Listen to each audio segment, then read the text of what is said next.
ஸ்ரீகுபேரன் TV நேயர்களுக்கு astro KS ஐயங்காரின் பணிவான நமஸ்காரங்கள். ராகு கேது பெயர்ச்சி 2025 ஏப்ரல் 26 சித்திரை மாதம் 13ஆம் நாள் சனிக்கிழமை ரேவதி நட்சத்திரத்தில் இந்த ராகு கேத்துவினுடைய பெயர்ச்சியாகுது. ராகு கேத்து பெயர்ச்சி அப்படின்றது என்ன அப்படின்னா, ராகு கேத்து இந்த ரெண்டு கிரகங்களும், அதாவது ஒரே கிரகங்கள், ஒன்று தலையாகவும் ஒன்று வாலாகவும் கருதப்படுகிறது. இவ்வளவு நாள் மீன ராசியில் இருந்த ராகு இப்பொழுது கும்பராசிக்கும், கேது கன்னியா ராசியில் இருந்தவர் இப்போ சிம்ம ராசிக்கும் வரார். அதாவது பூரட்டாதி 4ஆம் பாதத்தில் இருந்தவர் பூரட்டாதி 3ஆம் பாதத்துக்கு வரார். உத்திர நட்சத்திரம் 2ஆம் பாதத்தில் இருந்த கேது உத்திர நட்சத்திரம் 1 பாதத்துக்கு வரார். ஸோ இதுதான் ராகு கேத்துவினுடைய மாற்றம். இது 26/4/2025 வருது.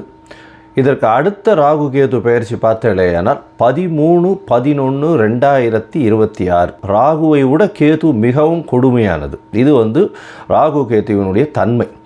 ராகுவை பொறுத்தவரையிலும் பார்த்தேனால் போக காரகன். அவர் ராகு எப்பொழுதுமே எல்லாத்தையும் அள்ளி கொடுக்குறவர். ஏதாவது எந்த ஒரு விஷயம் ₹1 கிடைக்கிற இடத்துல ₹100 கிடைக்கக்கூடிய அளவுக்கு பண்ணக்கூடிய போக காரகன். எல்லாவற்றிலும் அபரிமிதமான விஷயங்களை கொண்டு சேர்ப்பார்.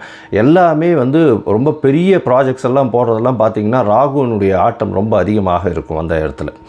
சரி, கேதுவை பற்றி எடுத்தோமானால் எல்லா விஷயத்தையும் சுருக்குவார், தனிமைப்படுத்துவார், அசிங்கப்படுத்துவார், அதாவது கேவலப்படுத்துவார். எல்லாவற்றையும் தானே புரிந்து கொள்ள அளவுக்கு எல்லா விஷயத்தையும் அனலைஸ் பண்ணி அதுக்குள்ளே இருக்கிற விஷயங்களை, மூலக்கூறுகளை சென்று பார்க்கக்கூடிய அளவுக்கு அவர் யோசிக்க வைப்பார். தன்னை தானே உணர்தல் அப்படின்றது கேதுவினுடைய ஆதிக்கம் அதிகமாக பொருந்தியவர்களுக்கு நிச்சயமாக உண்டு. இதை தவிர பார்த்தேனால் ராகுவை பொறுத்தவரையிலும் 1 100ஆக்கக்கூடியவர், ரொம்ப பெருசாக பிரம்மாண்டத்தை கொடுக்கக்கூடியவர். கேது 100 இருந்ததுன்னா 1 ஆகிடுவார், 1 இருந்தால் -100 ஆகிடுவார். அந்த மாதிரி ரொம்ப சுருக்கக்கூடியவர். அவர் இருக்கும் வீட்டையும் பார்க்கும் வீட்டையும் சுருக்கக்கூடியவர். இந்த பொதுவாகவே ராகு கேது ரெண்டுமே துர்கிரகங்கள். ஆனால் சுபர்களுடைய பார்வையோ சுபர்களோடு சேர்ந்து இருக்குமேயானால் ரொம்ப பெரிய ஏற்றத்தை கொடுக்கும். அதை தவிர பார்த்தேனால் சுபர்கள்னு சொல்கிறத விட அவர்கள் எந்த வீட்டில் இருக்கிறார்களோ அவர்கள் ஆட்சி உச்ச மூல திரிகோண வீடுகளாக இருந்து அது ஒரு பெரிய ஏற்றத்தை கொடுக்கும். திடீர் ஜாக்பாட்டெல்லாம் அடிக்கக்கூடிய காலகட்டமாக அமையப்போகிறது. இதை தவிர பார்த்தேனால் ராகுவை பொறுத்தவரையிலும், அதாவது வெளிநாட்டிலிருந்து, வெளி மாநிலத்திலிருந்து, வெளி ஊரிலிருந்து, வெளி மதத்திலிருந்து இவர்கள் மூலியமாக உங்களுக்கு இன்வெஸ்ட்மெண்ட் ஃபண்டு வரும், திடீர் வேலை பிராப்திகள் வரும். வெளிநாட்டிலிருந்து வெளிநாடு போகக்கூடிய வேலை பிராப்திகள்லாம் நிறைய வரும். அது தவிர பார்த்தேனால் வெளியூர் வெளி மாநிலம்லாம் போயிட்டு வரக்கூடிய வாய்ப்புகள்லாம் ரொம்பவுமே அதிகமாக இருக்கும். ஆனால் கேத்துவை பொறுத்தவரையிலும் பார்த்தேனால் கேத்துவுக்கு பொதுவாகவே பார்க்கும்போது அது மருத்துவ கிரகம்னு சொல்லக்கூடியது, மருந்து, அதை தவிர மயக்க நிலையை உருவாக்கக்கூடியது, மயக்க மருந்து, இந்த மாதிரியான விஷயங்கள், போதை வஸ்துக்கள், போதை தரும் இடத்துலையே ஒரு இடத்த விட்டு வெளியில் போகாமல் இருக்கக்கூடியது. ராகுவும் போதை தருவார். போதைக்கு உண்டான பொருட்களுக்கு உண்டானது இது பண்ணுறது, ட்ரக் டிராஃபிக்கிங் இதெல்லாம் பண்ணுறதுக்கும் ராகு வேணும். கேது அந்த மூலப்பொருளாக இருப்பார். அதுதான் ரொம்ப விஷயம். 2 பேருமே ஒரே இடத்துல வருவாங்க, ஆனால் கொஞ்சம் கொஞ்சம் மாறுபடுவாங்க. ரொம்ப ஜாக்கிரதையாக அதை கணக்கு பண்ணணும். அது தவிர பார்த்தேனால் அதாவது இந்த பில்லி சூன்யம் ஏவல் ஒருத்தரை பயமுறுத்துறது இந்த மாதிரியான விஷயங்கள் எல்லாம் கேத்துவனுடைய ஜாலங்கள் அதிகமாக இருக்கும். ராகுவை பொறுத்தவரையிலும் அவர் சொல்லி அடுத்தவங்க கேட்டு மயக்க வைக்கக்கூடிய அளவுக்கு அந்த கரும்பாம்பு செம்பாம்புன்னு சொல்லுவாங்க. ராகுவை கரும்பாம்புன்னும் கேத்துவை செம்பாம்புன்னு சொல்லுவாங்க. ராகுவுக்கு பார்த்திங்கன்னா 18 வருஷம் இந்த விம்சோத்தரி திசையில் கொடுத்துருக்காங்க. கேத்துவுக்கு 7 வருஷம் கொடுத்துருக்காங்க. 18 வருஷத்தில் ஒருவருக்கு ராகு நல்லபடியாக இருந்து சுவர்களால் பார்க்கப்பட்டு அவருடைய இருந்த இடத்தினுடைய வீட்டினுடைய அதிபதி ஆட்சி உச்ச மூல திரிகோணம் திக்பலம் இந்த மாதிரியான விஷயங்கள் அடைந்திருந்தாரே ஆனால் நல்ல ஒரு யோகத்தை அந்த காலகட்டத்தில் கொடுப்பார். ராகுவுக்கும் கேத்துவுக்கும் சிறு அதாவது பிரச்சனைகள் இருக்குமேயானால், அவர்கள் இருக்கும் இடத்தின் மூலியமாக பிரச்சனை இருக்குமேயானால் அவர்களுக்கு என்ன எளிய பரிகாரம் செய்யலாம் அப்படின்றத பார்க்கும்பொழுது ராகுவுக்கு எளிமையான பரிகாரம் அப்படின்னு சொல்லக்கூடியது ராகு காயத்ரி. ராகு காயத்ரி அப்படின்றத சொல்கிறோம்னா, ஓம் நாகத்வஜாய வித்மஹே பத்மஹஸ்தாய தீமஹி தன்னோ ராகு பிரச்சோதயாத். கேதுதா காயத்ரி அப்படின்னு சொல்லக்கூடியது ஓம் அஸ்வத்வஜாய வித்மஹே சூலஹஸ்தாய தீமஹி தன்னோ கேது பிரச்சோதயாத்து அப்படின்றதையும், ஒரு நாளைக்கு ராகுவினுடைய காயத்ரி 7 முறையும் கேதுவினுடைய காயத்ரி 4 முறையுமாவது சொல்வதன் மூலியமாக ராகு கேத்துவுக்கு செய்யக்கூடிய எளிய பரிகாரமாக சொல்கிறோம். ராகு கேத்துவுக்கு வேறு என்னென்ன அப்படின்னா, ராகுவுக்கு உண்டான கடவுளாக சொல்லக்கூடியது இந்த பத்ரகாளி, மிகுந்த கோபத்தில் இருக்கக்கூடிய, ஆக்ரோஷத்தில் இருக்கக்கூடிய கடவுள்கள். அதுக்கப்புறம் பார்த்தீங்கன்னா இது ஐயனார், பிரத்யங்கரா, இவங்கெல்லாம் ராகுவுக்கு உண்டான தெய்வங்களாக சொல்லக்கூடியது. நரசிம்மர் ராகுவுக்கு உண்டான தெய்வம். ஏன்னா மிகுந்த கோபத்தோடு ஆக்ரோஷத்தோடு இருக்கக்கூடியவர். இதெல்லாம் இந்த தெய்வங்கள் எல்லாமே ராகுவுக்கு உண்டான பரிகார ஸ்தலங்களாக இந்த தெய்வங்கள் இருக்கக்கூடிய இடத்த இது பண்ணலாம். இவர்களுக்கு எலுமிச்சம்பழம் மாலை, எலுமிச்சம்பழம் இதில் நல்லெண்ணெய் விட்டு இது ஏற்றுறது, எண்ணெய் விட்டு திரி போட்டு விளக்கு ஏற்றுறது. அதை தவிர பார்த்தாலேயானால் பூசணிக்காயை 2ஆக கட் பண்ணி அதில் இருக்கிற சதப்பத்தை எடுத்துட்டு எண்ணெயை விட்டு ஏற்றுறது. இதெல்லாம் ராகுவுக்கு உண்டான தோஷங்களை நிவர்த்தி செய்யக்கூடியது, ராகுவுக்கு உண்டான எளிய பரிகாரங்களாக சொல்லக்கூடியது. கேத்துவுக்கு உண்டானது விநாயகரை சொல்வார்கள். அது தவிர ஆஞ்சநேயர், அதாவது தலை மாறியவர்கள், அதாவது விநாயகரும் சரி ஆஞ்சநேயரும் சரி, இவர்கள் 2 பேரையும் சொல்லுவாங்க. அது தவிர சித்தர்கள், யோகிகள், ஞான குருமார்கள், குரு பீடங்கள், மடங்கள், இதெல்லாம் சொல்லக்கூடியது. இந்த இடத்துக்கெல்லாம் போய் உங்களால் முடிஞ்ச படிப்புக்கு உண்டான ஏதாவது உங்களால் தானங்கள் செய்ய முடிஞ்சதே ஆனால் இந்த இடத்துல ஒரு நல்ல ஏற்றம் கிடைக்கும். ஆட்டிசம் சைல்டு, மனநலம் சற்று பேதலித்து குன்றி இருக்கக்கூடிய குழந்தைகள், வளர்ச்சி குன்றிய குழந்தைகளுக்கு உங்களால் முடிந்ததை செய்யும் பொழுது கேது பகவானின் மூலியமாக வரக்கூடிய எல்லா பிரச்சனைகளிலிருந்தும் நிச்சயமாக விடுதலை பெறலாம். ராகு கரும்பாம்பு, பாம்பு அப்படின்னு சொல்கிறதுனால கரு நீலம் அவருடைய கலராக சொல்லக்கூடியது. அதே மாதிரி பார்த்தேனால் கருப்பு உளுந்து, அது அவருடைய தானியம். கேத்துவுக்கு பார்த்தேனால் மல்டி கலர், அதாவது பல வண்ணங்களை கொண்ட ஷர்ட்டு இல்லைனா பல வண்ணங்களை கொண்ட விஷயங்களை தானம் பண்ணிங்கன்னா கேத்துவுக்கு பிரீத்தியாக சொல்லக்கூடியது. கேத்துவுக்கு கொள்ளு, அது தானமாக கொடுக்கறதோ. ராகுவுக்கு பார்த்தீங்கன்னா இந்த சூதாட்டம், கேளிக்கை மையம், அதை தவிர பாரு, அந்த மாதிரியான விஷயங்கள் ராகுவினுடைய இடத்தின் கட்டுப்பாட்டை கொண்டவர் அவர். கேத்துவுக்கு மடம், அதை தவிர இது தபோவனம், இந்த மாதிரியான விஷயங்கள், அதை தவிர தனித்து இருக்கக்கூடிய இடங்கள், அதை தவிர இந்த தவம் செய்யும் இடம், இதெல்லாம் பார்த்திங்கன்னா கேத்துவினுடைய இடமாக சொல்கிறாங்க. இது தவிர பார்த்தாலேனால் இந்த ராகுவுக்கும் கேத்துவுக்கும் 3-11 பார்வை இருக்குன்னு சில ஜோதிட கிரந்தங்கள் சொல்கிறது. அதாவது இப்போ பார்த்தாலேனால் கும்பராசியில் ராகு இருக்கிறதுனால 3ஆம் இடம்னு சொல்லக்கூடிய மேஷத்தையும் தனுசு அப்படின்ற 11ஆம் இடத்தையும் பார்க்கறது ராகு. கேத்துவை பொறுத்தவரையிலும் மிதுனத்தையும் துலாத்தையும் பார்க்கும். அவர் இருக்கும் வீட்டிலிருந்து 3-11 7ஆம் இடத்தை எல்லா கிரகங்களும் பார்க்கும். ஏன்னா சப்தம பார்வை உண்டு அப்படின்றத சொல்கிறது.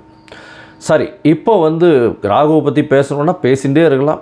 கிட்டத்தட்ட ஒரு 3 மணி நேரம் 4 மணி நேரம் கூட கண்டினியூஸாக பேசலாம். ஆனால் இப்போ நம்ம ஒரு ராசிக்கும் மேஷம் முதல் மீனம் வரை என்னென்ன பலன்கள்னு பார்ப்போம். கும்பம், அவிட்டம், சதயம், பூரட்டாதி, இந்த 3 நட்சத்திரம் 9 பாதங்களை கொண்ட ராசி. ராசியின் அதிபதி அப்படின்னு சொல்லக்கூடியவர் சனி. ராசியிலேயே இருக்கார். ராசியிலேயே சனி பகவான் இருக்கார். 7 சனி நடக்கிறது, ஜென்ம சனி நடக்கிறது. இந்த காலகட்டத்தில் உங்களுடைய ராசிக்கே ராகு வரார். அதை தவிர உங்களுடைய ராசிக்கு 7ஆம் இடத்துல கேது இருக்கார். கேது வந்துடுறார். 26/4/2025 13/11/2026 வரலும் உண்டான காலகட்டத்தில் உங்களுடைய ராசியில் ராகுவும் கேது உங்களுடைய ராசிக்கு 7ஆம் இடத்துலையும் இருக்கார். இதனால் என்ன விளைவுகள் வரும், என்னென்ன மாற்றங்கள் வரும் அப்படின்னு பார்த்தோம்னா, எடுத்த காரியங்கள் அனைத்தும் நிறைவேறும். எடுத்த எண்ணங்கள், இவ்வளோ நாளாக ஒரு நெகட்டிவ் எனர்ஜி இருந்தது. அதாவது ஒரு சைக்காலஜிக்கல் ஸ்ட்ரெஸ் இருக்கும். நம்மளால் முடியுமா உடல் உழைப்பு அதிகமாக போட்டு அதை அச்சீவ் பண்ணுறதுக்கு, ஒரு விஷயத்தை அச்சீவ் பண்ணுறதுக்கு ரொம்பவும் ஓடிட்டே இருந்திருப்பீங்க. இப்போ பிரம்மாண்டமான விஷயங்களை எடுத்து அதில் சக்ஸஸ்ஃபுல்லாக பண்ணக்கூடிய வாய்ப்புகள் உண்டு. ஏன்னா ராகு பகவான் ராசியில் உட்கார்றது எந்த ஒரு விஷயத்திலும் நீங்கள் சேலஞ்சு பண்ணி நீங்கள் உள்ளே போய் நிச்சயமாக வெற்றிகளை தேடி குவிக்கக்கூடிய வாய்ப்புகள் உண்டு. எண்ணங்கள் எல்லாமே கைகூடும். எடுத்த காரியங்கள் நிறைவேறக்கூடிய காலகட்டமாக இருக்குது. இதை தவிர பார்த்தோம்னா உங்களுடைய ராசியே குருவும் பார்க்குறாரு. எப்போ ஒரு 15 நாளில் குரு பயிற்சி வந்துடுறது. அதனால் இந்த ராகு கேதுவினுடைய பயிற்சி பெரிய அதிர்ஷ்டத்தை உங்களுக்கு கொடுக்க போகிறது. இந்த காலகட்டத்தில் பார்த்தலையானால் உங்களுடைய ராசியிலேயே ராகு இருக்குது. ராகு தன்னுடைய வேலைகளை இருக்கும் இடத்தினுடைய அதிபதி அவரை வைத்துத்தான் செய்யணும். அவர் ஏற்றத்தோடு இருந்தால், அதாவது ஆட்சி உச்சம் மூலத்திரிகோணத்தில் இருந்தால் நல்ல ஒரு ஏற்றத்தை கொடுக்கக்கூடிய காலகட்டமாக அமைப்போகிறது. இந்த காலகட்டத்தில் பார்த்தீங்கன்னா ராகு உங்களுடைய ராசியிலேயே இருக்கிறது பெரிய விசேஷம். அது தவிர உங்களுடைய ராசிக்கு 3ஆம் இடத்தையும் உங்களுடைய ராசிக்கு 11ஆம் இடத்தையும் ராகு பார்க்குறார். இதன் மூலியமாக பார்த்தீங்கன்னா இளைய சகோதரர்களோட சிறு சிறு பிரச்சனைகள் இருக்கக்கூடும். இருந்தாலும் எல்லா விதமான முயற்சிகளிலும் உங்களுக்கு மிகப்பெரிய வெற்றியை கொடுக்கக்கூடிய காலகட்டமாக அமையப்போகிறது. பேச்சு, கட்டுரை, அதை தவிர எந்த ஒரு எழுத்து பணிகளில் இருக்கிறவங்களுக்கெல்லாம் பெரிய ஏற்றம் கிடைக்கக்கூடிய காலகட்டமாக இருக்கும். இந்த ராகுவின் மூலியமாக பார்த்தீங்கன்னா மூத்த சகோதரர்களோடு சற்று பிணக்கு இருக்கும். இருந்தாலும் லாபத்திற்கு கம்மி இருக்காது. தொழிலில் அதீதமான லாபங்கள் வரக்கூடிய வாய்ப்புகள் நிச்சயமாக இருக்கும். இருந்தாலும் 7ஆம் இடத்தில் கேத்து இருக்கிறதுனால கூட்டு தொழிலில் ரொம்ப ஜாகிரதையாக இருக்கிறது ரொம்பவும் நல்லது. கூட்டு தொழில்னு சொல்லக்கூடியதில் அதில் இன்வெஸ்ட்மெண்ட்டு போடாமல் இருக்கிறது ரொம்பவும் நல்லது. இதை தவிர பார்த்தீங்கன்னா எதிர் பாலினத்தவர் மூலியமாக சற்று பிரச்சனைகள் வரக்கூடிய வாய்ப்புகள் உண்டு. நண்பர்கள் மூலியமாக பிரச்சனைகள் வரக்கூடிய வாய்ப்புகள் நிச்சயமாக இருக்கும். உங்களுடைய ராசிக்கு 7ஆம் இடத்தில் இருக்கக்கூடிய கேது அவர் உங்களுடைய ராசியின் 5ஆம் இடத்தையும் உங்களுடைய ராசியின் 9ஆம் இடத்தையும் பார்க்குறார். இதன் மூலியமாக பார்த்தோம்னா உங்களுடைய தந்தையின் உடல் நலத்தில் சற்று பின்னடைவு இருக்கக்கூடிய வாய்ப்பு உண்டு. வெளிநாடு பயணம் போகணும், அதாவது படிக்கிறதுக்குன்னு வெளிநாடு பயணம் போகணும்னு பார்க்குறவாளுக்கு இந்த காலகட்டம் சற்று பின்னடைவை ஏற்படுத்தக்கூடிய வாய்ப்புகள் மிகவும் உண்டு. அது தவிர பார்த்தோம்னா உங்களுடைய பதவி, புகழ், அந்தஸ்து, கௌரவம்லாம் ஏறக்கூடிய வாய்ப்புகள் நிச்சயமாக இருக்கும். புதிய பதவி வரக்கூடிய காலகட்டமாக அமையப்போகிறது. இந்த காலகட்டத்தில் பார்த்தீங்கன்னா உங்களுடைய ராசியிலேயே ராகு இருக்கிறதுனால, அதுவும் இந்த மைனிங் பிஸ்னஸ் பண்ணுறவங்க, அதை தவிர செக்யூரிட்டி, அதை தவிர நேஷ்னல் செக்யூரிட்டிஸாக இருக்கிறவங்க, போலீஸு, அதை தவிர கோர்ட்டு, போலீஸ் ஸ்டேஷன், இந்த மாதிரியான விஷயங்கள், வக்கீல்கள், இவங்களுக்கெல்லாம் பெரிய ஏற்றம். கம்யூனிகேஷன் இன்ஜினியர்ஸு, கோல், அதை தவிர கோல், எண்ணெய், இந்த மாதிரியான சம்பந்தம் உண்டானவர்கள், அதை தவிர கம்யூனிகேஷன் இன்ஜினியர்ஸு, மெக்கானிக்கல் இன்ஜினியர்ஸ், இவங்களுக்கெல்லாம் பெரிய ஏற்றம் இருக்கும். எலக்ட்ரிக்கல் எலக்ட்ரானிக்ஸ் இன்ஜினியர்ஸ்லாம் பெரிய ஏற்றத்தை கிடைக்கக்கூடிய வாய்ப்புகள் நிச்சயமாக இருக்கும். அதுவும் இந்த சிப்பு, அந்த மேனுஃபேக்சரிங்கில் இருக்கிறவங்க, அதெல்லாம் பெரிய அபரிமிதமான ஏற்றம் இருக்கக்கூடிய காலகட்டமாக அமையப்போகிறது. இந்த காலகட்டத்தில் பார்த்தீங்கன்னா நீங்கள் அருகில் இருக்கக்கூடிய குன்றத்தூர் ஸ்ரீ காமாட்சி அம்மன் கோவிலுக்கு போயிட்டு வாங்க. குன்றத்தூரில் பார்த்தாலேன்னா காமாட்சி அம்மன் திருநாகேஸ்வரர் ஆலயம் இருக்குது. அந்த திருநாகேஸ்வரர் ஆலயத்துக்கு போயிட்டு வர்றதுனால உங்களுக்கு ராகு பகவானின் மூலியமாக வரக்கூடிய தோஷங்களோ, கேத்து பகவானின் மூலியமாக வரக்கூடிய தோஷங்களோ, பிரச்சனைகளோ நிச்சயமாக ஆளக்கூடிய வாய்ப்புகள் உண்டு. இந்த மொத்தத்தில் சொல்ல போனீங்களே ஆனால் இந்த கும்பராசிக்காரர்களுக்கு, படிக்கக்கூடிய மாணவர்களுக்கு நல்ல ஒரு ஏற்றம். முயற்சிகள் அனைத்தும் வெற்றி பெறக்கூடிய வாய்ப்புகள் உண்டு. எடுத்த காரியங்கள் அனைத்தும் நிறைவேறும். அதுவும் உங்களுடைய அரசியல் பணியில் இருக்கிறவங்களுக்கெல்லாம் வெற்றி நிச்சயமாக கிடைக்கும். இருந்தாலும் எதிர்பாலினத்தவரை நம்ப வேண்டாம். நண்பர்களுடன் ஜாகிரதையாக இருப்பது நல்லது. கூட்டு தொழிலில் சற்று பின்னடைவு ஏற்படும். அதிக முதலீடுகள் போட வேண்டாம். சொந்த தொழில் பண்பவர்களுக்கு நல்ல ஒரு ஏற்றம் கிடைக்கக்கூடிய வாய்ப்புகள் உண்டு. குழந்தைகள் மூலியமாக அதீதமான ஏற்றம் கிடைக்கக்கூடிய வாய்ப்புகள் நிச்சயமாக இருக்கும். உங்களுக்கு பதவி, புகழ், அந்தஸ்து, கௌரவம்லாம் வரக்கூடிய வாய்ப்புகள் உண்டு. தந்தையின் உடல் நலத்தில் சற்று பின்னடைவு இருக்கக்கூடிய வாய்ப்புகள் உண்டு. வெளிநாடு பிரயாணம், படிப்பதற்குன்னு போகக்கூடிய வெளிநாடு பிரயாணத்தில் சற்று பின்னடைவு இருக்கக்கூடிய வாய்ப்புகள் உண்டு. வேலையில் மாற்றங்கள், ஏற்றங்கள் வரக்கூடிய வாய்ப்புகள் உண்டு. மொத்தத்தில் பார்த்தேனால் இந்த ராகு கேத்துவின் பெயர்ச்சி பெரிய ஏற்றத்தை கொடுக்கும். நீங்கள் அருகில் குன்றத்தூர், சென்னை குன்றத்தூர் பக்கத்தில் இருக்கக்கூடிய ஸ்ரீ காமாட்சி அம்மன் நீலகண்டேஸ்வரர், அதாவது திருநாகேஸ்வரர், காமாட்சி அம்மன் திருநாகேஸ்வரர் கோவிலுக்கு போயிட்டு வர்றதன் மூலியமாக ராகு கேத்துவின் மூலியமாக வரக்கூடிய பிரச்சனைகளும், வந்த பிரச்சனைகளும் உங்களை விட்டு கண்டிப்பாக ஆளக்கூடிய வாய்ப்புகள் உண்டு. இதை தவிர பார்த்தேனால் இந்த கும்பராசிக்காரர்களுக்கு 90 விழுக்காடு பெரிய மாற்றமும் ஏற்றமும் உங்களுடைய வாழ்வில் நிச்சயமாக வரும். ஸ்ரீ குபேரன் டிவியை பார்த்தமைக்கு நன்றிகள். மேலும் இது போன்ற தகவல்களை தெரிந்து கொள்ள ஸ்ரீ குபேரன் டிவியை சப்ஸ்கிரைப் செய்யுங்கள். மறக்காமல் பெல் ஐக்கானை கிளிக் செய்யுங்கள்.